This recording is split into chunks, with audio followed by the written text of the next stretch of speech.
मैंने आपको बता दिया ना कि अशब्द कहने का किसी का हक नहीं है। आप राजनीति से अपनी बात रखिए, चाहे पत्र से लिखिए, चाहे आप भूख हड़ताल से रखना है रखिए, चाहे आप कोर्ट कचहरी जाके रखिए।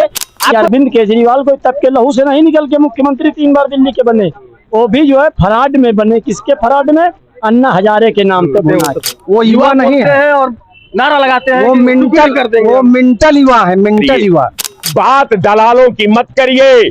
जो भारत की जमीन को बेच सकता है, जो भारत के संविधान को बेच सकता है, जो भारत की शिक्षा को बेच सकता है, वैसे पत्रकार, हे अल्लाह, ऐसे पत्रकार को मुक्त कर दो भारत में।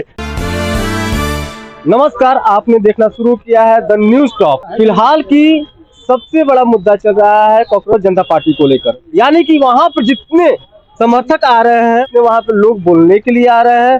सारे लोग यानी कि सनातन धर्म को लेकर टारगेट किए हुए हैं और हिंदू धर्म सबसे अधिक वहां प्रचारक कर रहे हैं। आरएसएस मुर्दाबाद का भी नारा वहां पर लगते हैं, न जाने कई वहां पर नारे लगे हुए हैं। आइए कुछ लोगों से मैं जानने का प्रयास करता हूं, क्या वहां पे जितने मुद्दे उठाए जा रहे हैं नीट पेपर को छोड़कर, उसके अलावा दूसरे जो पार्टी के लेकर और भी संस्था को लेकर जितना वहां मुद्दा उठाया गया है, क्या ये वहां पर करना उचित रहा है? पहले तो आपका नाम बताइए सर। नाम और राम। अच्छा, आपका क्या नाम? सराफत अली। ठीक है।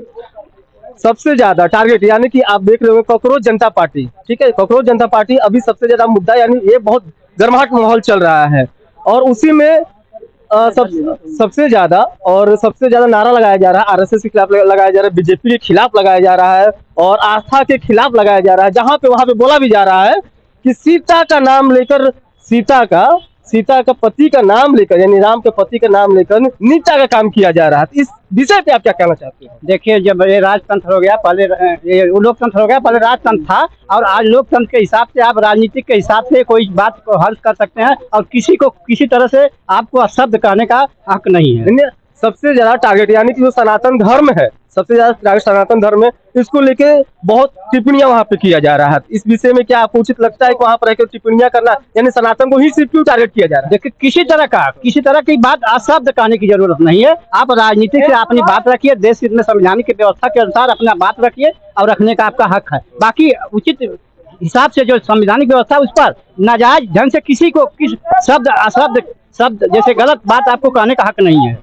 जैसे कि वहां पर देखा जा रहा है नीट के लिए सबसे ज्यादा धरना प्रदर्शन किया जा रहा है, ठीक है। सोनम वांगचुक वहां पर अनशन में बैठे हुए हैं, भूख हड़ताल पे बैठे हुए हैं और उनके दायरे यानी उनको सब साइंटिस्ट बोल रहे हैं, साइंटिस्ट है जो कि वो अपने आप में वो इंजीनियर, यानी एक इंजीनियर है वो, लेकिन उनको साइंटिस्ट का दर्जा देकर वहां पे अनशन में बैठाया गया है। तो उनके अंतराल में भी आकर बहुत लोग वहां पर नृत्य कर रहे हैं, प्रदर्शनी कर रहे हैं और सबसे ज्यादा अच्छा वहां पर जितने भी लोग जाते हैं तो सनातन को ही क्यों टारगेट करते हैं? क्या कारण है? सनातन से क्यों इतना चिढ़ है? देखिए, संवैधानिक व्यवस्था के हिसाब से अपना सबको कहने का हक, कोई सनातन से क्यों चिढ़ है? आखिर क्यों सनातन? हमने आपको बता दिया ना कि अशब्द कहने का किसी का हक नहीं है। आप राजनीति से अपनी बात रखिए, चाहे पत्र से लिखिए, चाहे आप भूख हड़ताल से रखना है रखिए, चाहे आप कोर्ट कचहरी जाके रखिए। आपको इस तरह से रखने की जरूरत है, अशब्द कह के नहीं रखने की जरूरत है। पहले आपसे पूछते हैं कि ये बताइए कि वहां पर जितने प्रदर्शनी कर रहे हैं, जितने वहां पर लोग वहां पर मौजूद हैं, सब लोग हिंदू मुस्लिम लेकर वहां पर चर्चा कर रहा है। सबसे ज्यादा सनातनी, यानी कि आप एक मुस्लिम भाई हैं और वहां पर सनातनी को लेकर ज्यादा कुछ बोला जा रहा है।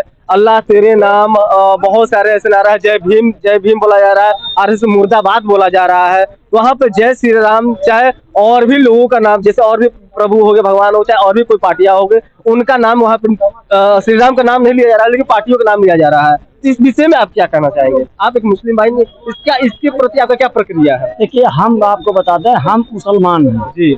हम जितने सनातन का इस्लाम का सम्मान करते हैं उतना सनातन का सम्मान करते हैं।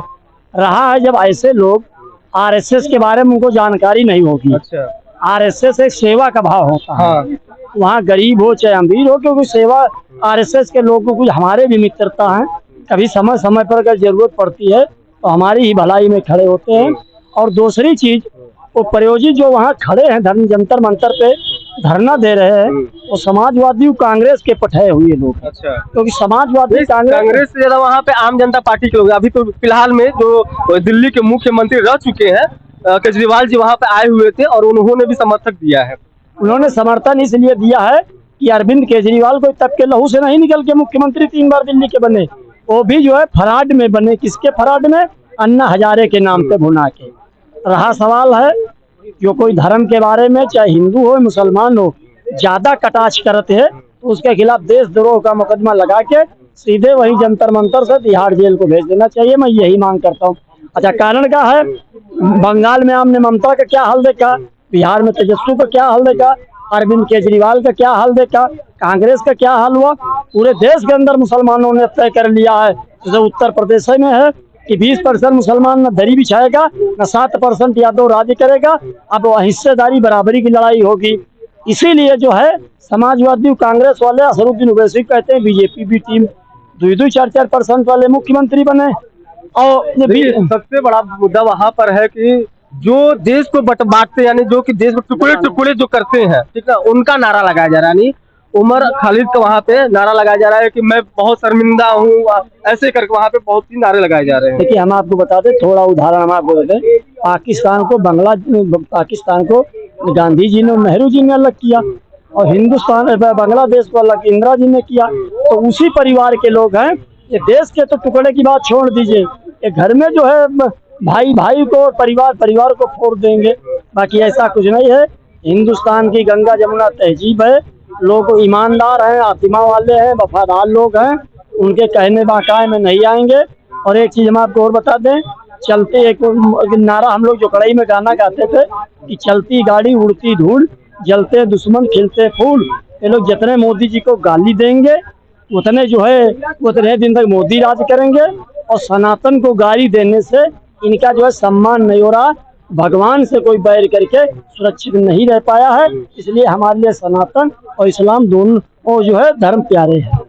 देखिए, सबसे बड़ी बात है कि मुस्लिम भाई हैं और इन्होंने सनातन धर्म का समर्थक दिया है और बोला है कि वहाँ पे जो नारे लगा रहे हैं उचित नहीं है और उन पे कार्रवाई होनी चाहिए। सीजेपीए का धरना प्रदर्शन चल रहा है दिल्ली में, ठीक है, उस दौरान में धर्मेंद्र प्रधान को इस्तीफा देना चाहिए, इस पे तो सब कुछ विचार कर रहे हैं। नीट को लेकर उस पर धरना कर रहे हैं, लेकिन उसके अंतराल में आरएसएस मुर्दाबाद, बीजेपी मुर्दाबाद और मोदी जी को इस्तीफा देना चाहिए। और वहां पर सबसे ज्यादा टारगेट अगर कहते हैं तो सनातन धर्म को लेकर, यानी कि बहुत सारी टिप्पणियां आ चुका है। आपने सुना होगा, जैसे कि सीता का पति का राम का नाम लेकर नेता का काम किया जा रहा है। क्या ये सब वहां पे करना, यानी पेपर जो लीक हुआ इस मुद्दे पे न करके और सनातन धर्म को टारगेट करके करना क्या उचित है वहां पर?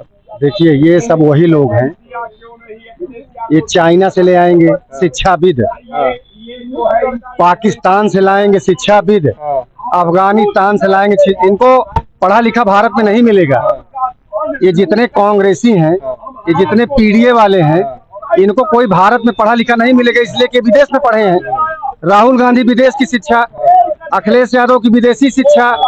ये यहाँ पढ़े नहीं तो धरना जंतर मंतर पर देने कौन आएगा? ये वांग चुआंग कौन आया है कि चाइना से आया है? आप ये बताइए, चाइना वाला आएगा धर्मेंद्र प्रधान का इस्तीफा लेने? भारत की जनता मूर्ख है। नहीं, बात वहाँ पे इस्तीफा की हो रही है। चलिए इस बात पे एग्री करते हैं। क्यों एग्री करेंगे? एग्री करते हैं, चाइना वाला आएगा, एग्री करते हैं कि इस्तीफा, चलिए ठीक है, एग्री भी नहीं होंगे। पेपर कोई व्यवस्था, आप ये बताइए, पेपर पहली बार लीक हुआ है क्या? आपने जो वहाँ पे जो नारा लगाया जा रहा है सनातन को टारगेट लेकर, आखिर क्यों नारा लगाया जा रहा है? ये सब वही लोग हैं जो पाकिस्तानी विचारधारा के लोग हैं। एक भी भारतीय विचारधारा का आदमी कभी भारत के खिलाफ आवाज नहीं उठाएगा, भारत के खिलाफ कभी बोलेगा नहीं। ये सब पाकिस्तानी विचारधारा के लोग हैं।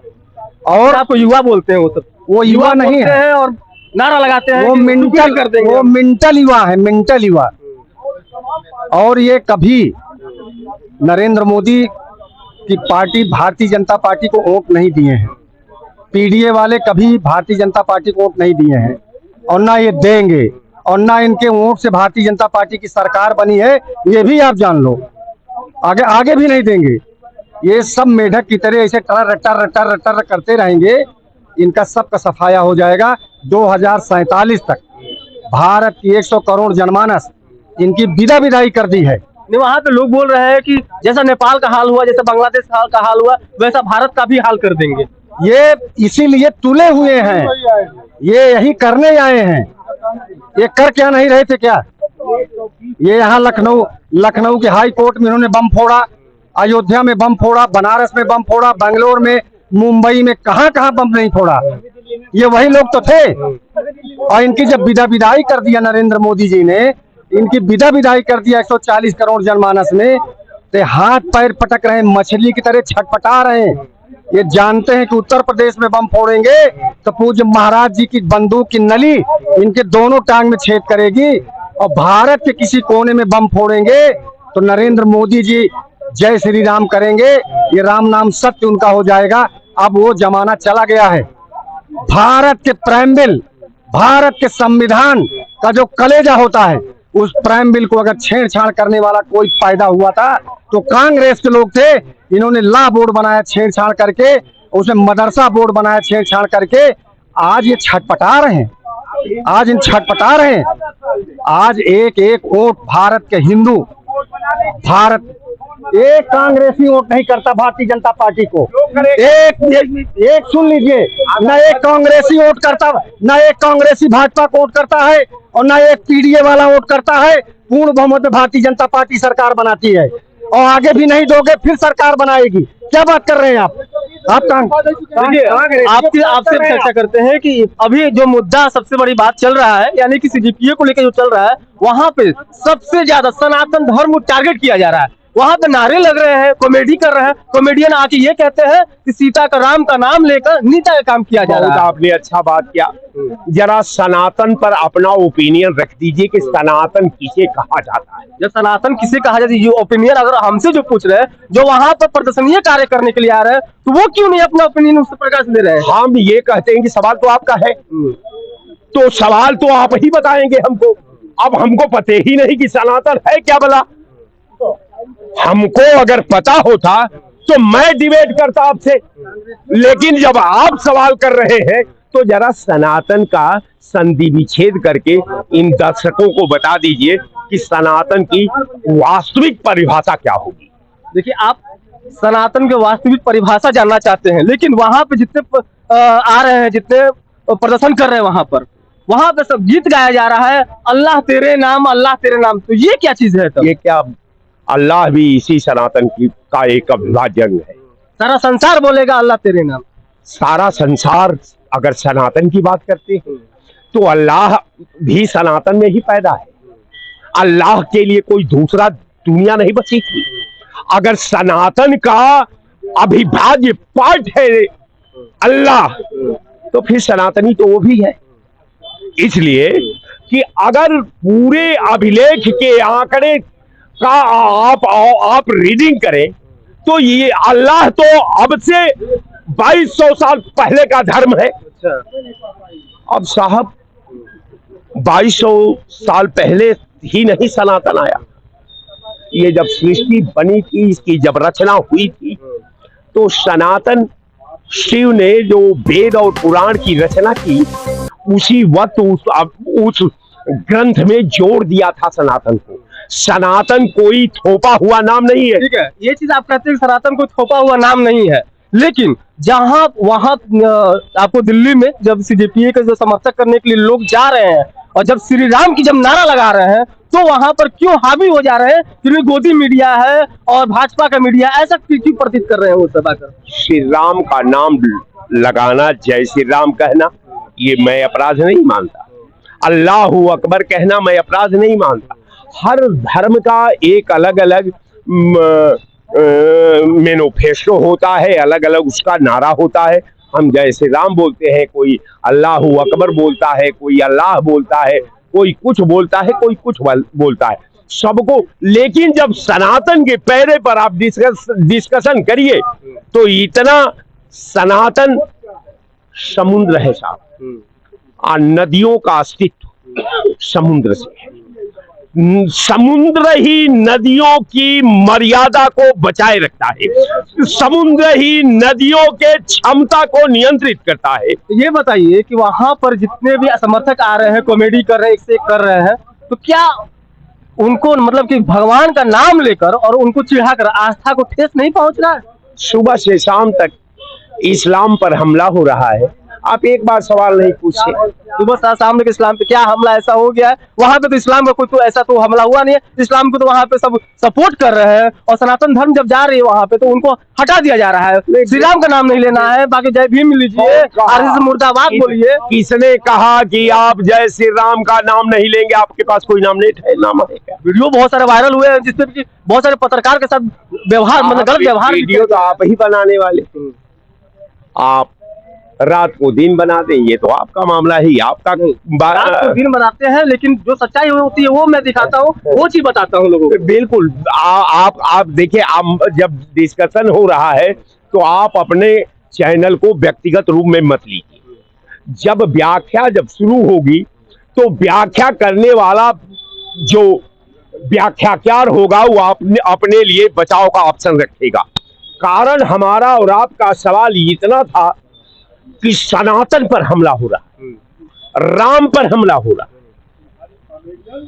ये अच्छी बात है, राम पर हमला हो रहा। अच्छी बात है ये, बिल्कुल अच्छी बात है। इसमें क्या अच्छी बात है? हमला होला क्या सनातन की अच्छी बात है ये? भाई, आप जब विरोध को हमला मानेंगे, हम आपके मूल सिद्धांतों का विरोध करते हैं, आपके विचारों से हमारा विचारों में सामंजस्य स्थापित नहीं होता है, आपके सिद्धांत को मैं अडॉप्ट करके नहीं मानने को तैयार हूं। हम बार बार जब सिद्धांत की बात आती है तो मैं अपना सिद्धांत थोपना चाहता हूं, ऐसा नहीं है।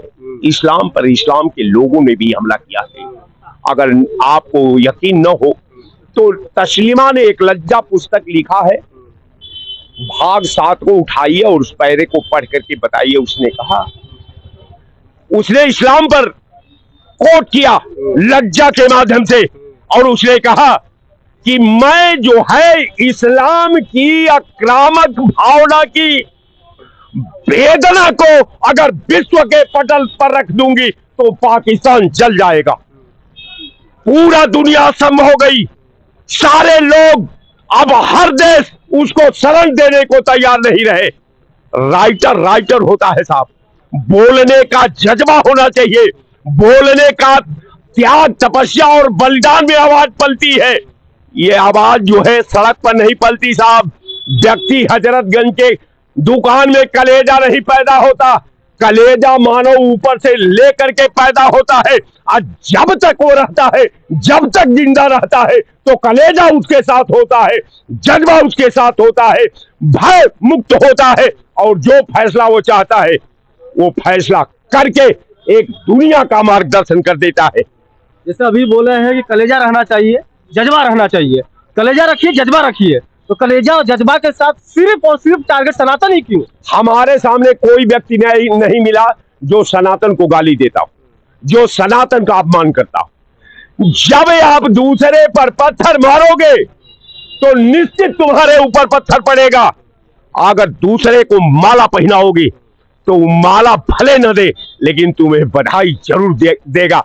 इसलिए कि एक राजा दूसरे राजा का इसलिए इज्जत करता है। सिकंदर ने पौरुष से कहा, पौरुष ने सिकंदर से पूछा कि हे राजन, तुम्हारे साथ क्या व्यवहार किया जाए? उसने कहा कि हे राजन, हमारे साथ वही व्यवहार किया जाए जो एक राजा दूसरे राजा के साथ व्यवहार करता है। ये सोच होनी चाहिए। आप सनातन में हैं, आप दूसरे धर्म का इज्जत करिए, निश्चित आपके सामने इज्जत मिलेगी। अब वो जमाना चला गया कि किसी व्यक्ति के भावना को जूता के नीचे कुचल करके शरणम गठाम करा करके आप जिंदाबाद बुलवा लेंगे और वो अपने आपके आदेश को फॉलो कर देगा। ये नामुमकिन है। मोदी जी जो कार्य कर रहे हैं केंद्र, यानी कि 2014 से भी इनका भी फिलहाल चल ही रहा है उनका, तो यानी कि मोदी जी जो अभी कार्य कर रहे हैं, तो क्या दोनों पक्ष को लेकर नहीं चलते हैं? मुस्लिम और हिंदू दोनों पक्ष को लेकर नहीं चलते? आपको लगता है? आपको क्या लगता है? हमको तो नहीं लगता। आपको नहीं लगता है? किस लिए, क्यों नहीं लगता है? हमको इसलिए नहीं लगता कि इसके सारे मुख्यमंत्री, सारे मोदी जी, इनके मोदी के सारे मंत्री हिंदू मुसलमान से बाहर नहीं हो पाए आज तक। निरंतर हर मुद्दा का निदान मुसलमान है देश का। आहे, मैं तो इस्लाम के अनुयायियों को बधाई देता हूं, धर्म की परंपरा का मैं जयकार करता हूं कि अगर इस्लाम नहीं होता, पाकिस्तान नहीं होता, मुसलमान नहीं होता, तो भारतीय जनता पार्टी एक बार में नहीं 7 बार पैदा होती और भारत में सरकार नहीं बन पाती। मैं तो इसलिए उस कौम को धन्यवाद देता हूँ। चलिए, आपने कौम को धन्यवाद दिया क्योंकि उन्होंने एक आपस में तकरार होते रहते हैं। चलिए, मैं एक एग्जांपल आपको देता हूं जो कि सनातन पे बहुत बुरी तरह से टारगेट किया जाता है। आपको एग्जांपल देते हैं, यानी कि क्रिश्चियनिटी, यानी कि जो क्रिश्चियन है झारखंड में सबसे ज्यादा परिवर्तन करने वाला झारखंड राज्य है, वहां पर क्रिश्चियन भी आकर सनातन को ही टारगेट करते हैं। आप उत्तर प्रदेश में देख लीजिए, बिहार में देख लीजिए। आखिर तब आप जो कर जज्बा के साथ लड़ना चाहिए, जुनून होना चाहिए, तो क्या कन्वर्ट करके जुनून लाना चाहिए? आत्मसात कभी किए हैं आप? कभी क्रिश्चियन को जोड़ने का आपने प्रयास किया है? कभी आप मुस्लिम को जोड़ने का काम किया है? मुस्लिम तो हर जंग में आपके साथ है, कुर्बानी भी आपसे बढ़ चढ़ करके दिया है, और उस मुसलमानों को आप टारगेट करते हैं, इस्लाम को टारगेट करते हैं, उनके नस्ल को टारगेट करते हैं, उनके धर्म को टारगेट करते हैं। आप फिर किस सोच से आप प्रेरित है कि आप बार बार ये मान बैठे हैं कि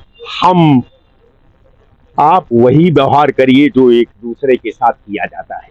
अगर हमको गाली देना या साहब आपको अच्छी लगती है तो आप गाली सुनना भी उसी राग में पसंद करिए।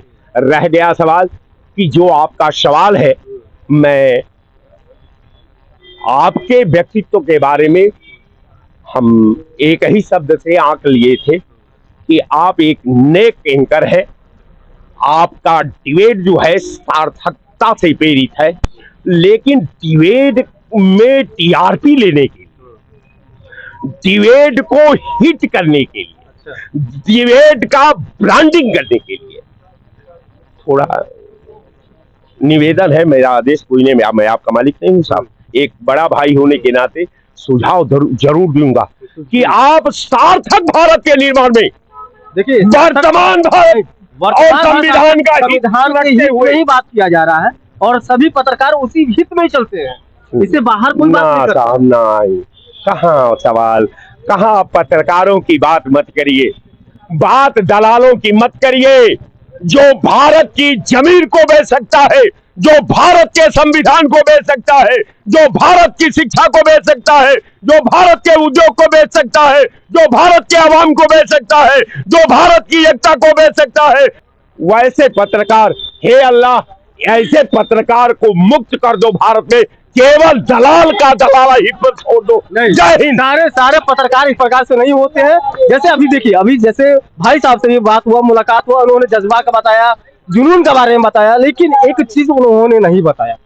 उनको बताना चाहिए क्या सनातन को जो टारगेट किया जा रहा है, सीडीपीए जो धरना प्रदर्शन हो रहा है, उसमें जो कार्य कर रहे हैं सनातन को लेकर, राम का नाम लेकर, उनको चिढ़ा कर, उनके नाम कॉमेडी कर, क्या ये उचित है? क्या जुनून और जज्बा आता है कि किसी भी धर्म को टारगेट किया जाए? ऐसा है ना, अगर वो ये सब नहीं करेंगे तो उनको राजनीतिक पटल में कुछ करना है ना, राजनीति के क्षेत्र में कुछ करने आए ना, तो वो केवल हाईलाइट होने के लिए ऐसा कर रहे हैं, जो कि बहुत ही निंदनीय काम है। मेरा ऐसा मानना व्यक्तिगत कि सनातन के ऊपर अगर कोई कमेंट कर रहा है, उंगली उठा रहा है, ये बहुत ही निंदनीय काम है, उनको ऐसा नहीं करना चाहिए।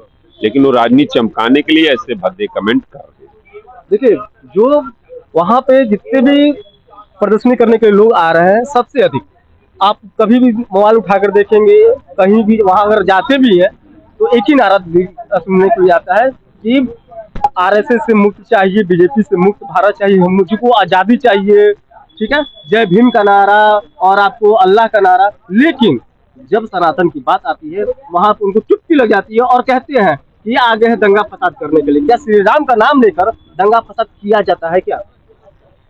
अब पिछले तो 20-25 साल 30 साल से ऐसा ही इतिहास रहा है कि जगह जगह जो दंगे हुए, पता नहीं जय श्री राम का नाम लेने से आए हुए, श्री राम का मंदिर बनवाने से हुए, हिंदू मुसलमान करने से, लेकिन ऐसा इतिहास रहा पिछले 25-30 सालों का। क्या और पीछे भी जाइए, हिंदू मुसलमान के दंगे तो होते ही रहे हैं, इसमें ये तो एक सच्चाई है, समझ रहे हैं कि नहीं? अगर लेकिन वहां से ऐसा प्रयास नहीं किया जाना चाहिए कि जिससे जनता में कोई गलत संदेश जाए कि जनता उग्र हो या कोई विवाद पैदा हो। उत्तर प्रदेश की चुनाव भी होने वाले हैं, अभी 4-6 महीने बाद चुनाव भी होंगे, लेकिन वहां से ऐसा कोई मैसेज नहीं जाना चाहिए जनता के बीच में कि जिससे देश का और प्रदेश का माहौल बिगड़े। तो एक लास्ट क्वेश्चन पूछते हैं आपसे, और लास्ट ये है कि जो वहाँ पे युवा हैं, जो वहाँ युवा गए हैं, नीट का जो पेपर लीक हुआ है उस मुद्दे पे आवाज उठाने के लिए, क्या वो सही तरीके से आवाज उठा रहे हैं वहाँ पे? देखिए, देश के युवा इस समय बेरोजगार, वहाँ आप देखेंगे ना तो हमको तो नहीं लगता नीट क्लासेस वाला कोई बच्चा वहाँ मिल जाए। सब 18-20 और सब जितने भी वहाँ जा रहे हैं 18-20 के ऊपर वाले ही जा रहे हैं। वो बेरोजगारी की समस्या से पीड़ित है, वो तब इसलिए जा रहे हैं। वो नीट का एक मुद्दा जरूर है कांग्रेस पार्टी का, लेकिन जो है वो जो ओवर है, आपको लगता है कि मुद्दा से भटक गया है? मुद्दा अभी तो नहीं नीट का पेपर का भी मुद्दा जो उठा रहे थे, हाँ। फिर आकर पार्टी का भी नारा लगाना शुरू कर दिया। क्या आप इसमें भटकाव नहीं लगता? अब देखिए, कोई न कोई कुछ न कुछ तो लाभ लेगा ही। ऐसा तो है नहीं को साधु सन्यासी बनने गया है या मठ में ले, अगर उसको सन्यासी बन रहता तो वो जाके मठ में अपना एडमिशन कराता। लेकिन अगर वो खुद केजरीवाल भी इससे पहले बन चुके हैं, आंदोलन जेपी आंदोलन में भी समर्थन करने आए थे केजरीवाल जी। केजरीवाल आए थे ना, लेकिन वो अलग पार्टी बना दिए हैं। उनकी पार्टी अलग है, इनकी पार्टी अलग है। कांग्रेस जनता पार्टी बना करके देश की राजनीति में पदार्पण करना चाहते हैं। तो ये तो कोई वो नहीं है, मुद्दा नहीं भटका, अभी मुद्दे पे ही चल रहा है और चलता रहेगा। अभी जैसे कि लखनऊ में जब मैं आया, लोगों से बात करने के लिए यहाँ वार्तालाप किए, और सबसे बड़ी बात है यहाँ पर जो भी मुद्दे चल रहे हैं वहाँ पर नीट पेपर को लेकर जो नारा लगाया जा रहा है, आरएसएस मुर्दाबाद, बीजेपी से मुक्त चाहिए, भारत को मुक्त करना है, और सनातन धर्म को टारगेट किया जा रहा है। लोगों से बात की, उनकी विचारधाराएं पूछे, और क्या वहाँ पे जितने भी कार्य हो रहे हैं क्या उचित तरीके से किया जा रहा है कि बस भटकाव हुआ है, युवाओं के साथ वहाँ पे खेल किया जा रहा है या फिर समर्थक दिया जा रहा है। तो ऐसे हमारे साथ बने रहे, और भी बहुत सारे प्रश्न रहेंगे हमारे, और मैं दिखाऊंगा कि क्या वहाँ पर जो भी प्रक्रिया जताया जा रहा है क्या उचित तरीके से किया गया है कि नहीं किया। तब तक के लिए हमारे चैनल को लाइक कर ले, सब्सक्राइब कर ले।